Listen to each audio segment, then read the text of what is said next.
പെണ്ണുകാണൽ മാധവിക്കുട്ടി എഴുതിയ കഥ.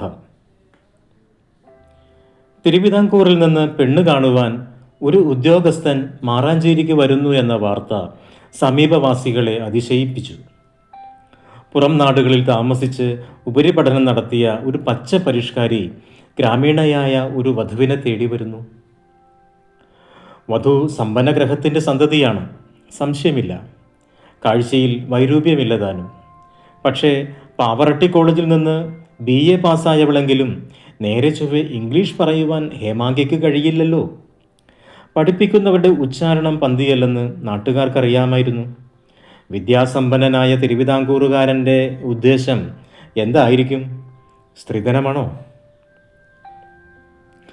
രാവിലെ 10 മണിയോടെ ഒരു ടാറ്റാ സുമോ തറവാട്ടിലെ പടിവാതിൽക്കലെത്തി 2 ചാട്ടത്തോടെ നിന്നു.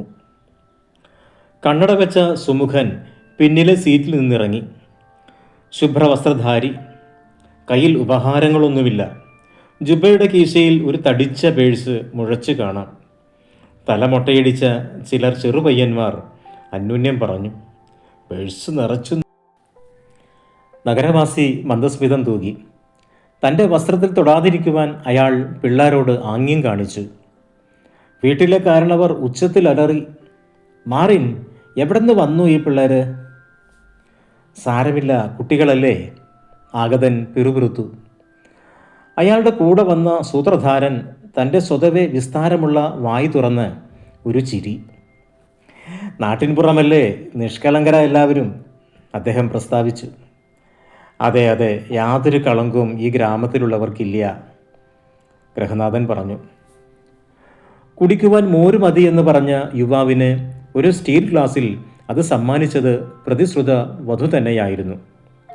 നിറം മോശമല്ല, ശരീരത്തിന് പുഷ്ടിയുണ്ട്. പക്ഷേ കൈനഖങ്ങൾക്കിടയിൽ കറുത്ത ചെളി അയാൾ കണ്ടു. മോതിരങ്ങൾ അണിഞ്ഞ വിരലുകൾ. നഖം നോക്കിയാൽ ഛർദ്ദിക്കാൻ തോന്നും. മോര് ഇവൾ കൈകൊണ്ട് തൊട്ടിരിക്കുമോ? താങ്ക് യു, ആ മേശപ്പുറത്ത് വെച്ചാൽ മതി, അയാൾ പറഞ്ഞു. പെൺകുട്ടിയെ കൊണ്ട് വീണ വായിപ്പിച്ചു. ഒരു കീർത്തനം ആലപിപ്പിച്ചു. ഇംഗ്ലീഷിൽ അന്യോന്യം സംസാരിച്ചു. എല്ലാ ചടങ്ങുകളും മുറ പോലെ നടന്നു. എല്ലാം കൂടി 25 ഏക്കറുണ്ട്, പിന്നെ പുഞ്ചപ്പാടവും. എല്ലാറ്റിൻ്റെയും അവകാശി ഇവൾ തന്നെ. എനിക്ക് ആണായിട്ടും പെണ്ണായിട്ടും ഇവൾ മാത്രമേ ഉള്ളൂ. ഒക്കെ ഭാസ്കരൻ നായർ പറഞ്ഞിട്ടുണ്ടാവും. ഇനി തിരുവനന്തപുരത്ത് തന്നെ താമസമാക്കണമെങ്കിൽ അവിടെ ഒരു വീട് കെട്ടിച്ചു തരാം, പോരെ? പ്രതിശ്രുത വരൻ മധുരമധുരമായ പുഞ്ചിരി തൂകി.